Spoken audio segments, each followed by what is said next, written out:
Tabang mi chui yong ita sanwa na ito dibi ikinuhin Adam ang Adam chu bawla sa hoy kibom na binti. Upang der ho pasro yun. Apat hino di pa chu ipui di way.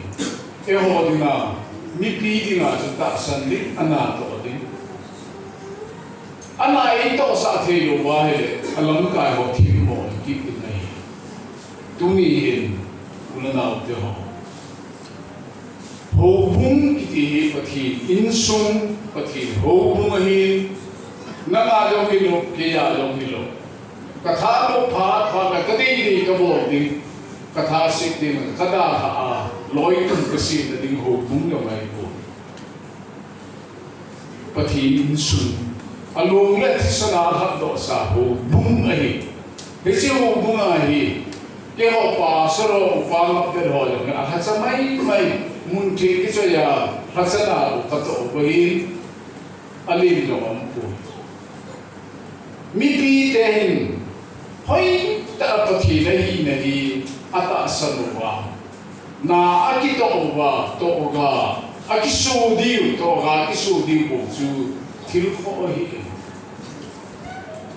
alila ju Tuni kapasol san pi, ahin ubahi na kaupat san pi ho.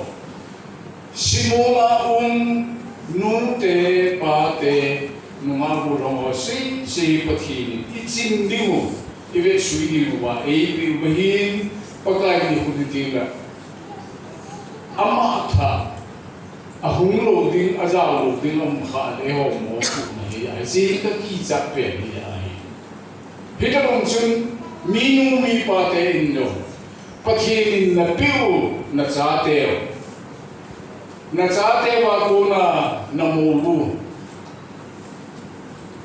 na mubu ako na pakhin pati na tute na liho hi, pakhin ang narudi na, narulo bahile, pagkain, nagumsin din nga kapi na na sate, na mute, na tute hoya nanda ha ta edo di iti don bukti wamji ige adu minto kada ha no minai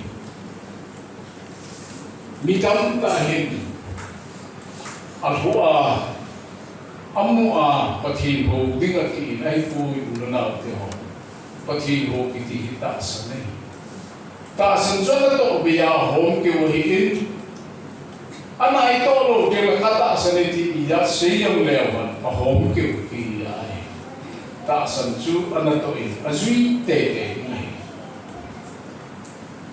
1986 kumin sa ningpo kaya game kabol bahile kapu manghen galu tuyong atsoy doi tuyong ahead doi mom kaya Homina mai da sukto batu kiseju hotolanga kempuma hi thi mabole thi masaj athi masaju angai mai jinga he pathi hagabi homin sumilu kempuma to pa hotolanga se ba thi hagabi ku biya mi in sola homina tu sei pa hin yumi Katu say pera he na pumange min huni na tiya ta musay paru bai. Katsay saya ta na kumansa ka tagatsi bai.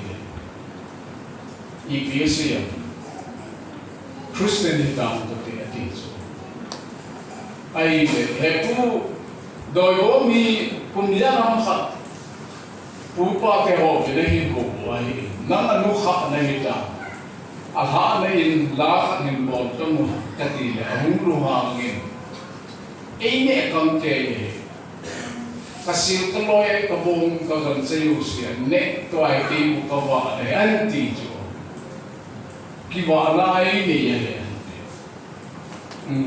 kiti le chwa me ata ai ta le hai nai ti ka le pa na jo ai le pinong ka bai bi ko ya Doi bom bichinga ke khai tu kaju khia ipi kase papu ko pa te ho nan lim mo la ki wa na ne nan e sim pau ne koi e sim mo chu kamutale sumang puthi pakai di suprisa hi isi pa hi vandalisi wan kamjola asina thakjo si simpa chhi tule ei la to vai hu ringo ba ama hi nam kapathi ne ko dunia hi pa pathe chapa pathe kalau te pathe bina ko so nei china ko nan da po de ta adoi bom chu ka kahin do pa ka tu insum la ne om na la ye te bichi ka aje ho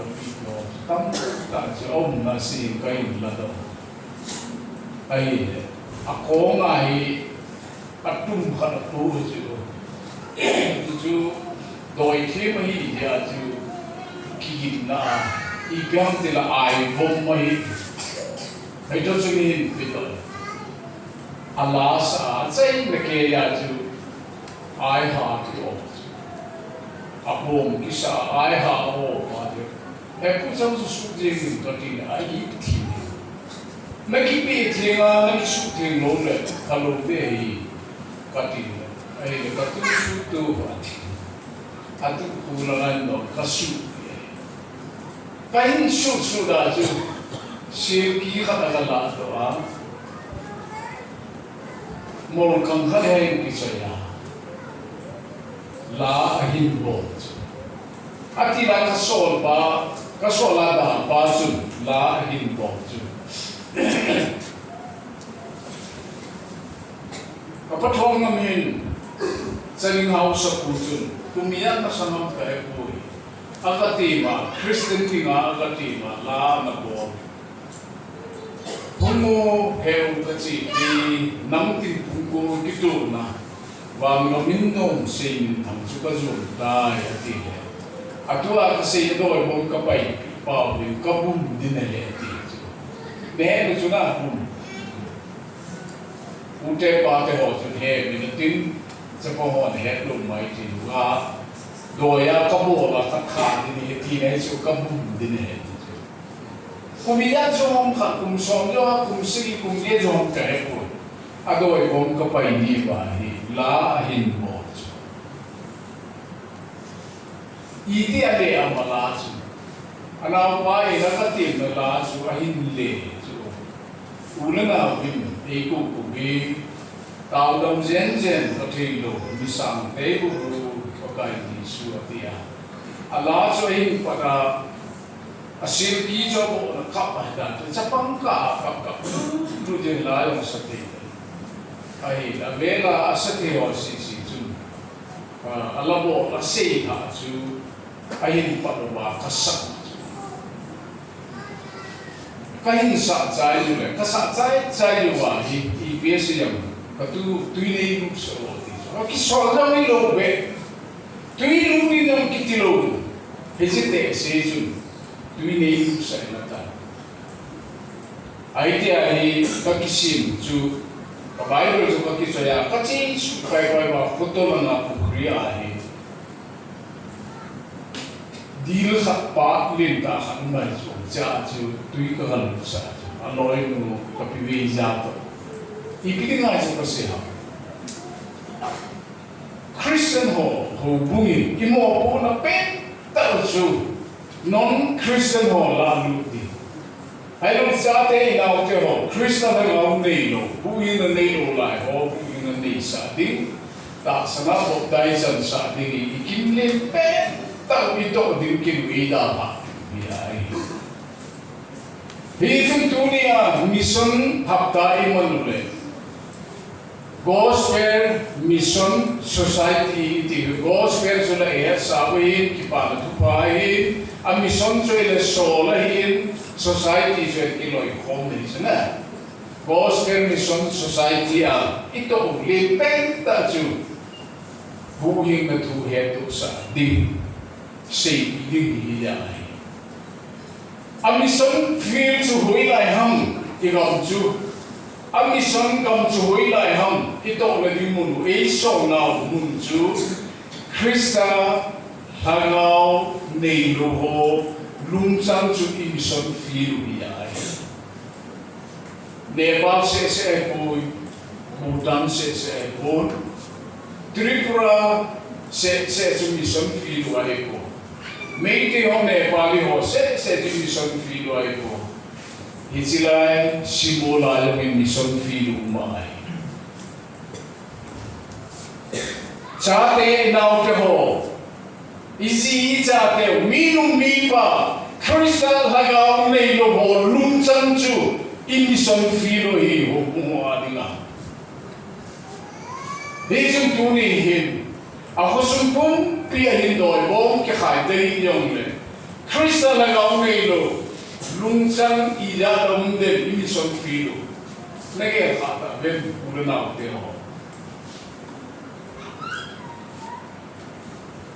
Tunihin, minumi patang tak sate huhin na ni lupo sa minumi patang piyo mo bino dahil pagkita tampay.